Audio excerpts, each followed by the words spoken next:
कुछ ऐसे जियो पॉलिटिकल हालात बने। ईरान में रेवोल्यूशन हुआ, क्रांति हुई, इस्लामिक क्रांति हुई, सोवियत यूनियन का इन्वेजन हुआ, और फिर आपको ये जिहादी जो फैक्ट्री जो है वो रातों रात तैयार की गई। तो उस समय एक ग्लोबल, वहां पे हमारे सब कॉन्टिनेंट में जिहाद में एक उछाल आया। उसके बाद फिर ये तालिबान का रूल आया, हाईजैक हुआ, और उसके बाद फिर अमेरिकन आने के बाद उसमें थोड़ी सी नरमी आ गई। ये डिफेंसिव पे चले गए, ये अपने आप की बचाओ मुद्रा में आ गए। लेकिन ये ये तालिबान के आने से, ये तालिबान का जो भी, अभी तालिबान आया नहीं, लेकिन तालिबान के जो भी उनको सफलता मिली हो अभी तक, उसकी सफलता से फिर से हमारे इस सब कॉन्टिनेंट में एक बार फिर जिहाद और जिहादी सोच में एक तूफान आया। और इसी का परिणाम आप जो देख रहे हैं, ये तमाम लोगों के जो बयानात हैं, जो लोग आपके टेलीविजन चैनल्स और बाकी उनके ये जावेद अख्तर और मुदव्वर राना और ये इसका महबूबा मुफ्ती जैसे लोग वो ऐसे बयानबाजी कर रहे हैं। तो ये उसी उछाल का नतीजा है। तीसरी बात, उस समय भी मैंने जब ये किया तो मुल्ला मिलिट्री पार्टनरशिप जो थी पाकिस्तान में, वो काफी मजबूत हो गई। एक बार फिर ये मुल्ला मुल्ला पाकिस्तान पार्टनरशिप हम अपने देश में भी हम इसको पनपते देख रहे हैं। एक इसमें भी बहुत बड़ी उछाल आई। अब आप पूछेंगे कि, मैं ये सवाल पे दोबारा आता हूं कि पाकिस्तान का सपोर्ट का तो हम समझ सकते हैं तालिबान का, ये हिंदुस्तानी मुसलमानों का सपोर्ट है। तो इसका एक कारण, मैंने इसका बहुत विश्लेषण किया और इस नतीजे पर पहुंचा कि देखिए, ये बात बहुत दूर तक जाती है। 1946 में जब इलेक्शन हुए, जब चुनाव हुए, तो मुस्लिम लीग को, हमारे 86% मुसलमानों ने मुस्लिम लीग को वोट दिया। वो मुस्लिम लीग को वोट नहीं दिया था सर, उन्होंने उन्होंने मुस्लिम राष्ट्र को वोट दिया था। दे voted for a Muslim nation. मैं जो कह रहा था कि अफगानिस्तान राष्ट्र खत्म हो चुका है,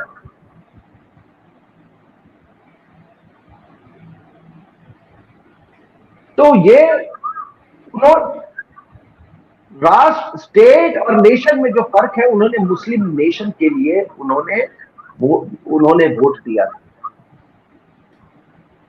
लेकिन वो यहां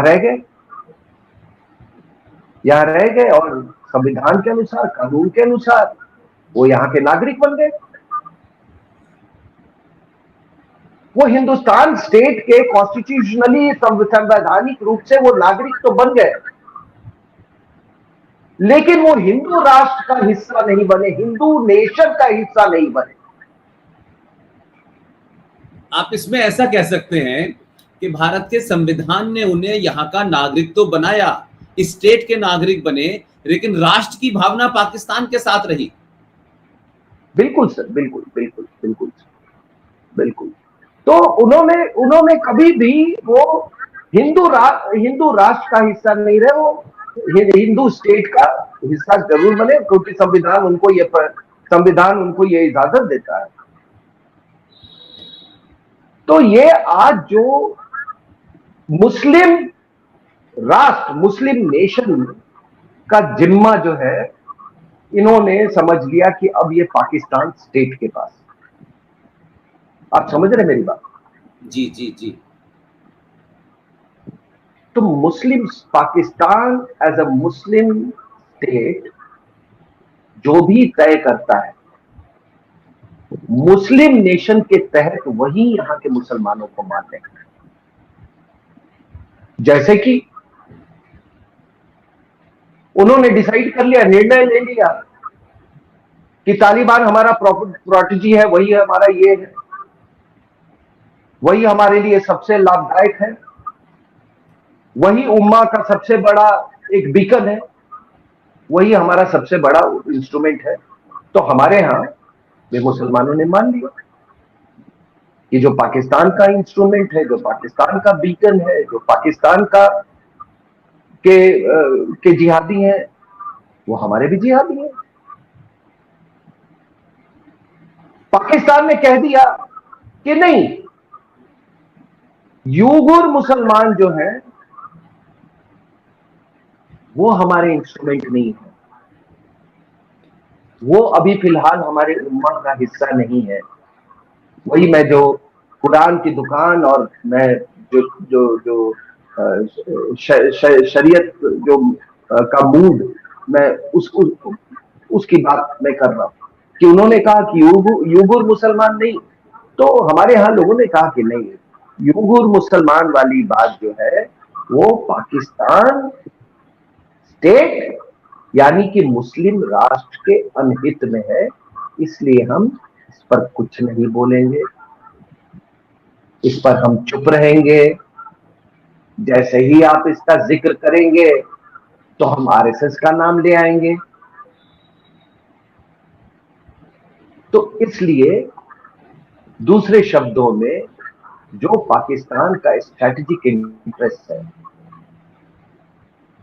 वो यहां के लोगों का भी इस्लामिक स्ट्रैटेजिक इंटरेस्ट, ये हिंदुस्तान का स्ट्रैटेजिक इंटरेस्ट के नजरिए से नहीं देख रहे हैं, ये इस्लाम के, पाकिस्तान द्वारा संचालित इस्लाम के स्ट्रैटेजिक इंटरेस्ट से देख रहे हैं। वरना आप मैं तो ये चुनौती देता हूं लोगों को कि आप कुछ ऐसे ले आइए, कुछ बयान कि तालिबान का। सर ये तो पहले से हो रहा था। आप देखें कि भारत में महबूबा मुफ्ती और उमर अब्दुल्ला ये तय करते हैं कि पाकिस्तान से बात करो, भारत का मुसलमान तय करता है कि इजराइल से संबंध नहीं रखने चाहिए हमें, भारत का मुसलमान दबाव बनाता है कि आपको गल्फ से। तो ये तो बहुत पहले से दबे छुपे तो चल ही रहा था कि भारत के मुसलमानों ने इस तरीके की रणनीति बनाई थी कि क्या हमारे हक में है वो रखो। जैसे आप देखिए कि आज लक्षद्वीप में क्या हो रहा है, तो वो तो जहां जहां उनको लगता है कि आज हमारे सामने ये चुनौती है, उस चुनौती के हिसाब से वो अपनी रणनीति बदलते रहते हैं। तो भारत का मुसलमान कभी उगर पे नहीं बोलता है लेकिन फलस्तीन के लिए बोलता है, तो वो तो उनकी रणनीति का हिस्सा है। इसका मतलब ये नहीं है कि वो उगर पे नहीं बोलेंगे। जब जिस दिन चीन से उनको लगेगा कि हमारा काम निकल गया उस दिन वो बिल्कुल बिल्कुल बिल्कुल बिल्कुल। तो मतलब वो जो स्ट्रैटेजिक इम्पेरेटिव या इंटरेस्ट है पाकिस्तान की, पाकिस्तान राष्ट्र, पाकिस्तान स्टेट या यूं कहे मुस्लिम राष्ट्र, ये हमारे इंडियन कॉन्टेक्स्ट में मुस्लिम राष्ट्र का जो इंटरेस्ट है उसी के मुताबिक हमारे मुसलमान अपना पोजीशन लेते हैं, मुसलमानों को लेके जितने मुद्दे होते हैं उन पे। अब आपने एक बड़ी अच्छी बात कही साहब, भारत के मुसलमान, the word is that you use is Bharat के मुसलमान। तो देखिए आजादी के बाद एक नालायक डिप्लोमेट बना, मेरे ही प्रांत का रहने वाला, बिहार का रहने वाला, नाम था उसका Syed Shahabuddin. Indian foreign service की परीक्षा उसने सफलता हासिल की, डिप्लोमेट बना, फिर राजनीति में भी वो गंदगी फैलाने के लिए आया, बहुत गंदगी फैलाने की कोशिश की। इस नालायक डिप्लोमेट ने जब ये राजनीति में इसने कदम रखे तो ये एक पत्रिका निकालने लगा, मुस्लिम इंडिया। जी मेरे पास सारे उनके वो रखे हुए एडिशन, वो निकालते थे। यस, मुस्लिम इंडिया याद है मुझे। उसने एक पत्रिका निकाली, मुस्लिम इंडिया। मैं बहुत छोटा था, मतलब छोटा था, यंग था जब मैं पहली बार इस पत्रिका को मैंने देखा था। तो उस समय भी मेरे जहन में यह बात आई थी कि ये आखिर मुस्लिम इंडिया क्यों, इंडियन मुस्लिम्स क्यों नहीं? अगर उसने इंडियन मुस्लिम्स रखा होता तो फिर भी चलो एक एक एक एक क्षमा का कारण वो हो सकता था, लेकिन उस आदमी ने मुस्लिम इंडिया रखा।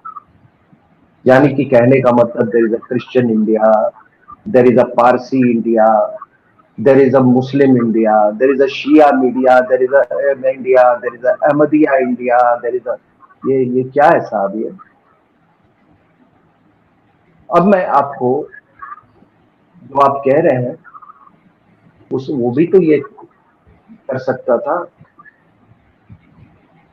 मुस्लिम भारत भी तो बोल सकता था उसको, तो भी अगर वो मुस्लिम मुस्लिम को क्षमा था, लेकिन उसने, अब ये इंडिया, आपको मालूम है कि ये तो अंग्रेजों का दिया हुआ शब्द इंडिया।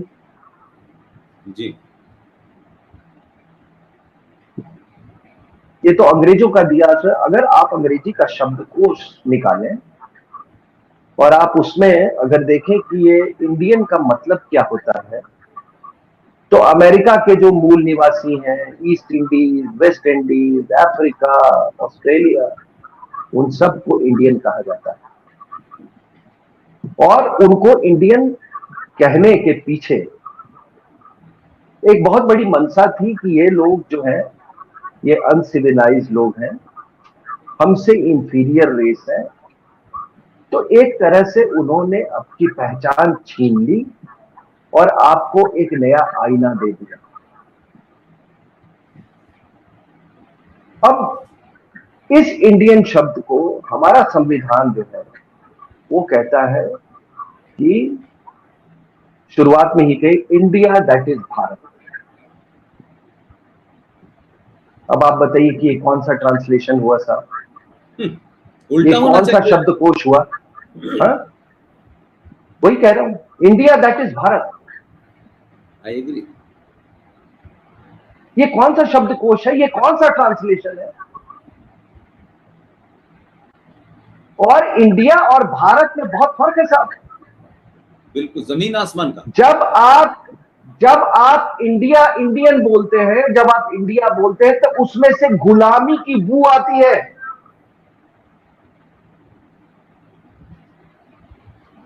और जब आप भारत बोलते हैं तो आप एक ही पल में आप अपनी पूरी सनातन संस्कृति से जुड़ जाते हैं। क्यों जुड़ते हैं आप इसलिए जुड़ते हैं क्योंकि ये संस्कृत भाषा से निकली हुई शब्द भारत जो है, ये हमारे संस्कृत भाषा से निकली हुई है। तो संस्कृत से होता है संस्कृति। जब आप भारत बोलते हैं तब आप एक बड़ी अजीब सी अनुभूति होती है। उसमें वेद, पुराण, महाभारत, रामायण, आपकी जितनी धरोहर है वो सारा का सारे धरोहर की की अनुभूति होती है। इसलिए अगर ये आदमी, मैं शहीद शहाबुद्दीन की बात कर रहा हूं कि अगर भारतीय मुस्लिम या मुस्लिम भारत को भी कहता तो भी ये क्षमा क्षमा योग्य था। लेकिन आप इन लोगों की मंशा समझ जाइए, क्योंकि हिंदुस्तान का राष्ट्र निर्माण भारत से हो सकता है, इंडिया से नहीं हो सकता।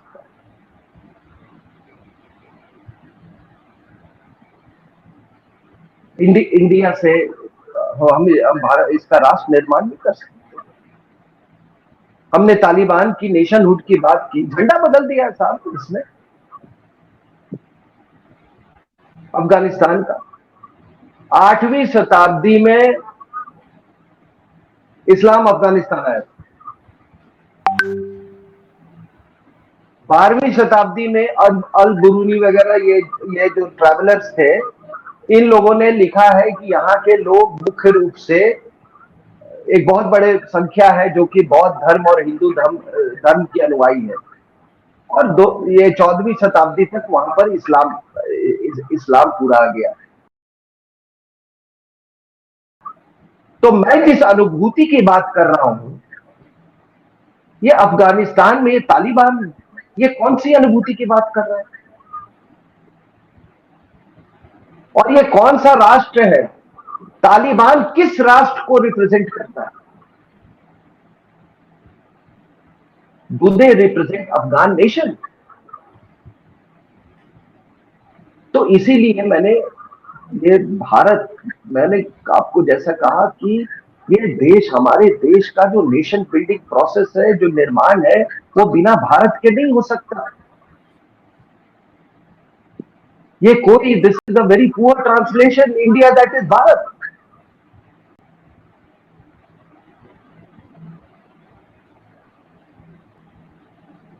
दूसरी बात, मैं एक चीज पे इस पे लौटना चाहता हूँ। बहुत सारे लोगों का जो सवाल है वो ये भी है कि जो इस वक्त जो वहाँ दो चीजें हैं कि एक तो इस पे विवाद हो रहा है कि अमेरिका जिस तरह से छोड़ के भागा है, इतने सारे हथियार दे के भागा है, तो क्या इसके पीछे कोई रणनीति है? और दूसरा यह है कि इस तरीके की खबरें आ रही हैं कि भारत ने जो है वो तालिबान को कोई मान्यता दे दी है, या ये जो आप कह रहे हैं कि यहाँ हिंदुस्तान में एक जो इस्लामिक जिहादी जो हैं, जो इंटेलेक्चुअल जिहादी हैं, वो तमाम सारे लोग इस तरीके से पाकिस्तान के नैरेटिव को आगे बढ़ा रहे हैं। मेरा आपसे सीधा सवाल ये है कि अगले कुछ दिनों में क्या भारत को क्या रणनीति अपनानी चाहिए? क्योंकि आप ये लगातार कहते रहे कि अफगानिस्तान पे कोई आखिरी लाइन या आखिरी कहानी या आखिरी पटकथा अभी लिखना बाकी है, अभी बहुत सारे इसमें ऐसे डायमेंशन है जो बाहर आएंगे।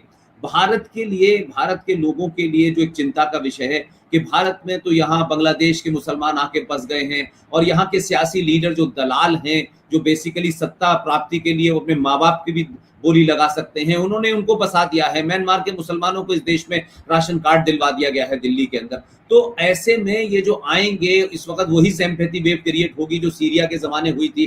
तो भारत को किस तरीके से इस झूठ फरेब के तहत यहाँ जो लोग अंदर आएंगे और वो फिर कुछ दिन के बाद वही करेंगे जो उनकी नस्ल में है, जो उनके खून में है। ऐसे में भारत की लाइन क्या होनी चाहिए? भारत की सरकार की अब तक की जो कूटनीति है वो क्या आपको लगती है, और आगे सरकार को क्या करना चाहिए? आप क्या इस पे क्या बोल सकते हैं सर? मैं यूं कहूं कि अगर हमने इस दौर की परिकल्पना नहीं की थी तो वो भी गलत होगा जी। और मैं हमेशा कहता हूं कि हमारे जो लोग निर्णय लेते हैं, जो डिसीजन मेकर्स हैं, उनको इतना कम भी नहीं आंकना चाहिए। इसी रणनीति के तहत और इसी परिप्रेक्ष्य के मद्देनजर हमने ताजिकिस्तान से अपने ताल्लुकात बहुत बढ़ाए थे। उनके बड़े गहरे ताल्लुकात हैं। उनके जो युवक हैं हमारे यहाँ मिलिट्री ट्रेनिंग आपको यहाँ पर हासिल करने आए हैं इंडियन मिलिट्री एकेडमी में, और कई तरह के हमारे स्ट्रेटेजिक पार्टनरशिप्स हैं ताजिकिस्तान में। मैंने आपको कहा था कि हमारे वहाँ पर एक एयर बेस भी हमारा है, वो भी हमारे सामरिक जो हित है उसको देखते हुए वो ताजिकिस्तान से हासिल किया गया है। दूसरी बात मैं आपको ये भी बता दूं कि आपने पूछा कि भारत की रणनीति क्या होनी चाहिए। तो रणनीति में हम तो रेडिकल इस्लाम को बढ़ावा दे नहीं सकते, क्योंकि रेडिकल इस्लाम का बढ़ावा देने का मतलब है कि आपने उसका इम्पैक्ट तो देख लिया। उसका इम्पैक्ट तो आपने देख लिया। जब एक बात मैंने बताई कि उन्होंने पाकिस्तान की सेना को कहा कि हमें इस मुश्किल से निकाल दो, हम आपको कश्मीर में हम आपको मदद करेंगे, पहली बात। दूसरी बात, आपने महबूबा मुफ्ती जैसे लोगों का जो वक्तव्य है और मंशा है वो देख लिया आपने। तीसरी बात, ये तो कश्मीर की बात। आप हिंटरलैंड में जिस तरह का एक उन्माद, एक जिहादी उन्माद फैला हुआ है, जिस उन्माद से ये शायर भी नहीं बचा है, ठीक है, वो भी आपने देख लिया। इस उन्माद से जमायती मुजाहिदीन बांग्लादेश, जो कि आपके पूर्वी छोर में है, और उसके जो तार है बंगलुरु तक पहुंच गए हैं जमायतुल मुजाहिद बांग्लादेश का, वो भी बिल्कुल एनर्जाइज हो चुका है। तो इसमें तो कोई, I don't think it requires any consideration की नीति क्या होनी चाहिए। हमको तो इस पूरे जिहाद, ये जो जिहाद का तालिबानी स्वरूप जो है, और ये तालिबानी सोच वाले लोग, इनको हर तरीके से कुचलना, बौद्धिक रूप से और फिजिकल रूप से। तो हम तो इसका ये दे नहीं सकते। अब बात मैं कर रहा हूं ताजिक्स की। मैं कहा 1250 1250 किलोमीटर उनका ये है। मैं आपको बता दूं साहब कि ताजिकिस्तान एक ऐसा देश है, मुस्लिम मेजॉरिटी कंट्री, जिसने की दाढ़ी और बुर्का बैन किया हुआ है। आप समझे, एक मॉडरेट स्टेट है। हमें ऐसे तत्वों को हमें साथ देना है जो कि एक कट्टरपंथ का एंटीडोट बन सके। तो हमारी भलाई यही है, हमारी भलाई। जो ये लोग कह रहे हैं तालिबान से ताल्लुकात बढ़ाने से नहीं हमारा कोई हित होगा। हमारा हित इसी में है कि हम मदद करें, हम उन तत्वों को मदद करें जो कि तालिबान के कंटेस्ट कर रहे हैं। और जब आप कोई नीति बनाते हैं तो नीति केवल ये कुछ पल, कुछ महीने, कुछ साल के को सामने रख के मद्देनजर आप नहीं बनाते। क्योंकि जो नीति आप बनाते हैं वो आपकी सुरक्षा और आपकी सामरिक हित के लंबे सामरिक हित की दृष्टिकोण से बनाई जानी चाहिए। अब आप देखें कि हम तो पाकिस्तान हो नहीं सकते। हम तो पाकिस्तान हो नहीं सकते। आपको मैं मुशर्रफ की जो उसने एक टॉक दिया था, वह एड्रेस किया था नेशन को सितंबर 11, 2001। उसने पाकिस्तान के टेलीविजन पे और वहां के रेडियो पे उसने क्या उसने एड्रेस दिया था।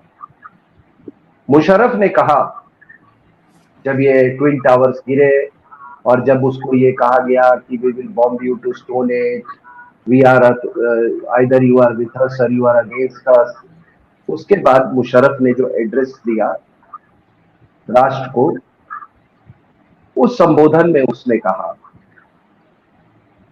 कि आज देश यानी कि पाकिस्तान बहुत नाजुक दौर से गुजर रहा है। हमारे 3 प्रिंसिपल कंसर्न्स है, यानी कि हमारी मुख्य चिंताएं हैं, तीन मुख्य चिंता, 3-4 जो हमारी मुख्य चिंताएं हैं। उन्होंने कहा कि सबसे पहले हमारा देश का हिफाजत, सिक्योरिटी, सुरक्षा, जो कि खतरे में है। दूसरा उसने कहा हमारी आर्थिक व्यवस्था जो बिल्कुल चरमरा चुकी है। और तीसरा उसने कहा कि सेफ्टी ऑफ न्यूक्लियर वेपन्स, परमाणु शस्त्रों की सुरक्षा और मिसाइल्स। इसका मतलब कि कहीं से तो उसको इनके बारे में असुरक्षा का इसको अंदेशा था, न्यूक्लियर वेपन्स का की सुरक्षा का। तो इसने ये 3 प्रिंसिपल कंसर्न्स बताए। फिर उन्होंने कहा कि देखिए, प्रॉफिट मोहम्मद ने मक्का से मदीना हिजर किया था। मुशर्रफ ने पूछा, क्या अपने देश के अवाम से पूछा, क्या वो कायर थे? उन्होंने बोला, बिल्कुल नहीं, वो कायर नहीं थे। उन्होंने चालाकी और सूझबूझ से काम लिया। और मुशर्रफ ने कहा, कुरान कहता है कि विपत्ति के वक्त जो शख्स अपने विवेक, चतुराई से काम लेता है, अल्लाह का क्रम उसी पर होता है, अल्लाह उसी के तरफ मेहरबान होता है। फिर उसने कहा कि देखिए, राष्ट्र को संबोधन में कहा उसने कि प्रॉफिट मोहम्मद ने यहूदियों के साथ चार्टर ऑफ मदीना साइन किया। अब उस समय भी ऐसी डिप्लोमेसी होती थी और स्पिरिचुअल लोग ऐसे चार्टर भी साइन करते थे, ठीक है। तो उसने कहा कि प्रॉफिट मोहम्मद ने यहूदियों के साथ चार्टर ऑफ मदीना साइन किया 6 साल का। और उस 6 साल में उन्होंने बैटल ऑफ बदर, बैटल ऑफ उहुद और एक और जगह का मैं नाम भूल रहा हूं, तीन उन्होंने लड़ाइयां जी। फिर उन्होंने कहा, अपने देश से पूछा कि ये बताइए कि क्या अगर वो ये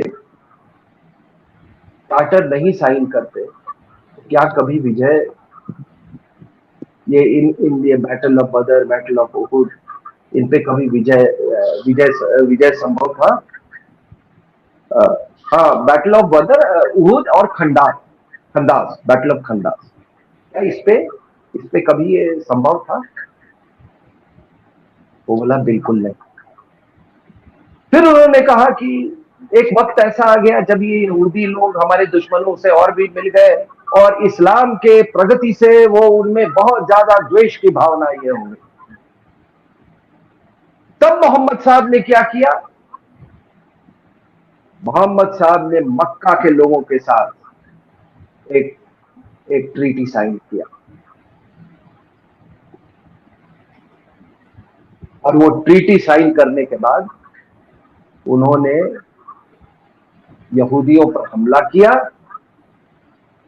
और उनको नस्तानाबूद कर दिया। अगर वो ट्रीटी नहीं साइन करते मक्कन्स के साथ तो ये भी मुमकिन नहीं था। तो यानी कि उनका जो पूरा संबोधन जो था वो उसका तात्पर्य यही था कि मौके पर गधे को भी पाप बनाना पड़ता है। समझ रहे हैं? जैसे कहते हैं कि सुना है मैंने कि अकेले में भुट्टो साहब ने जब मिसेस गांधी ने शिमला में कहा कि भाई इसका एक अस्थाई हल निकालिए, परमानेंट सोल्यूशन पर आप साइन कीजिए, भुट्टो को बोला शिमला में, उस समय तो हमारे पास इतने सारे प्रिजनर्स थे, हम तो कुछ भी करवा सकते थे। उसने इंदिरा गांधी के पैर छू लिए, उनके पैर छू लिए, कहे कि मैं बहुत मुश्किल में हूं, इस मुश्किल में मेरे को साथ दीजिए, मैं आप जो कहिएगा बाद में मैं कर दूंगा। और वहां से जाके उसने फिर बोला कि उसके तुरंत बाद कि हम घास खाएंगे लेकिन हम इस्लामिक बॉम्ब जरूर बनाएंगे। तो ये जो मुशर्रफ ने बोला यही चरित्र है, यही चरित्र है। तो मुझे कोई हैरानी नहीं है ये ये जो आपका शायर है क्या, जावेद अख्तर और ये मुनव्वर राना, मतलब ये सब तो ये मिसाल है। और आप अगर सोचते हैं कि तालिबान बदल गए, इतना कहने के बाद, जो मैंने आपको उसके पूरी संबोधन की बात की, मैंने बताया, and I have written this in my book the military factor in Pakistan. ये मैंने अपनी किताब में 2000, ये किताब 2008 के आसपास छपी थी, मैंने इसको लिखा है। तो यही है चरित्र पाकिस्तान का, यही है चरित्र तालिबान का, और यही चरित्र है जिहाद का, यही चरित्र है मेजॉरिटी ऑफ भारत के मुसलमान का। वरना अगर नहीं है ये चरित्र तो लोग खुल के आए कि हम जिहाद के खिलाफ हैं। जिहाद किसके? कुफ्र के खिलाफ। बोलो हम कुफ्र, हम काफिर, हम शब्द के खिलाफ हैं। हम माफी मांगते हैं कि हमारे पूर्वजों के, जो हमारे चाचा, हमारे नाना, हमारे जो लोग इस्लाम में जिन्होंने वही किया, उनको जजिया देना पड़े, उसके माफी मांगे। बाबरी मस्जिद नाम आपको मालूम है? आपने बाबरनामा पढ़ा है? ये बाबरी मस्जिद बोलते हैं। Have you read Baburnama? Baburnama में आप देखिएगा, और जो बाकी इस पे 2 और बायोग्राफी लिखी गई है। Babri, who was Babri?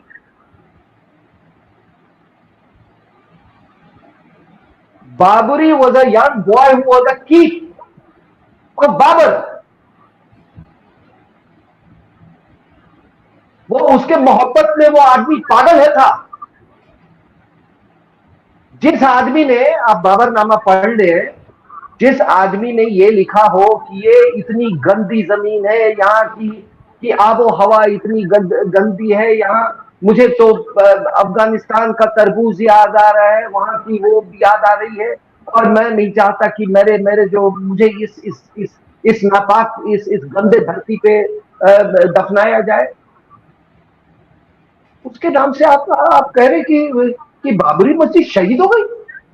नहीं, वली अल्लाह है हमारा। बाबरी मस्जिद को, बाबर को वली अल्लाह बता रहे हैं, औरंगजेब को वली अल्लाह बता रहे हैं, मोहम्मद साहब का दर्जा दे रहे हैं उन्हें। तो ये नहीं, वही मैं कह रहा है कि एक आदमी जो कि इस सरजमीन को इतनी गाली दे रहा है, वो कह रहा है कि वो कुछ ही साल रहा है यहाँ पे, लेकिन आप देखो जिस तरह से इंडियन वर्ड से नफरत की बू आती है ना साहब, वैसे ही इसकी बातों से वो आप पढ़ लो, आप Baburnama and various other biographies. और ये आप अभी हमारे जो सुनने वाले हैं वो गूगल करके पढ़ ले, ये बाबरी कौन था? ये जो बाबर के भी वो शौक थे, इसको आप तालिबानी शौक बोल लीजिए। तालिबान का भी यही शौक है साहब। और ये कहते हैं ना जिहाद, अरे साहब, गिव मी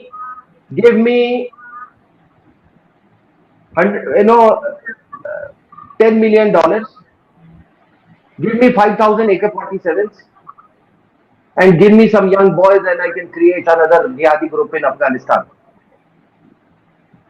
इतनी बस खर्च है। इतने में तो मैं कितने कुरान की दुकान सजा दूंगा अफगानिस्तान में। और ऐसा नहीं है कि लोग कर नहीं रहे हैं। और आप ये जो सोच रहे हैं कि ये कोई इसमें अमेरिकन बहुत बेवकूफ है, भाई उन्होंने बिल्कुल बात सही कही कि राष्ट्र निर्माण हम थोड़ी कर सकते हैं। आपने $3 ट्रिलियन खर्च किया, 850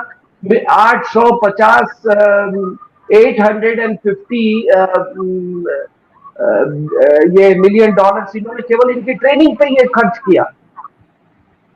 $750 मिलियन ये अफगानियों के उस पे तनख्वाहों पे खर्च की। अगर, और किस लिए? अपनी देश की सुरक्षा के लिए। तो आप राष्ट्र निर्माण तो कर नहीं सकते हो इनको। मैं ये नहीं कहता हूं कि वो दूध के धुले हैं, उनका भी स्ट्रैटेजिक इंटरेस्ट होता है, लेकिन उनका स्ट्रैटेजिक इंटरेस्ट अब ये है कि अब हमारे पास तेल बहुत हो चुका है, इस इलाके को छोड़ो, भाई हमारी 30 करोड़ 32 करोड़ पॉपुलेशन है, उसी में से हमने फोर्स भी जनरेट करना है जिसको ग्लोबल जिसका रीच है, जिसको हमारे लिए इंडो पैसिफिक रीजन ज्यादा भी इंपॉर्टेंट है। उन्होंने कहा इनको छोड़ दो, इनको लड़ने दो। ये 1400 साल से कभी साथ बैठे ही नहीं है। कब बैठे साथ 1400 साल में? Iran till 14th century was a, do you know, it was a Sunni country। और एक राजा या रातों रात उसने पूरे जो सुन्नी वो थे, सुन्नी जितने मस्जिद थे सबको गिरा दिया उसने, शिया। It was all because of geo political necessity, because एक तरफ तुर्की था, दूसरी तरफ ये तुर्की था, और दूसरी तरफ भी इनका वो ये सैंडविच थे ये दुश्मन के बीच में, दो सुन्नी एम्पायर्स के बीच में ये सैंडविच था। तो उन्होंने किया। तो ये दुकानें तो बहुत सालों से चल रही है। तो वो अपने इंटरेस्ट के तहत वो आए थे। तेल निकालना इनको आता नहीं था, आज भी इनको थोड़ी इनके पास टेक्नोलॉजी है तेल निकालने की। इनको आता, उन्होंने तेल निकाला, बोला तुम भी पर ये करो। अब तेल निकलते, अब इनको डर लग रहा है, अब इनको खौफ है कि भाई ये तेल नहीं बिकेगा तो पानी कैसे पिएंगे। और अब आप बताइए कि तेल खरीदेगा कौन इनसे? Who will buy the West Asian oil? America के पास तो अपना तेल है, उसको जरूरत ही नहीं है। बहुत शेल गैस एंड ऑयल पूरे यूरोप को रशिया सप्लाई करता है। और अजरबैजान आर्मेनियन कॉन्फ्लिक्ट का एक कारण था कि वो रशियन डिपेंडेंस को कम करने की बात, वो एक मुहिम चल रही थी, तो रशिया उनको सप्लाई कर रहा है यूरोप को। तो ये जो वेस्ट एशिया की जो तेल है वो जाएगी कहां? इसीलिए उन्होंने अरब देशों का इजराइल से दोस्ती करा दिया, यहां से निकल पड़े वो। अब वो कह रहे हैं कि हम उधर कॉन्सेंट्रेट करेंगे, उनकी मर्जी है।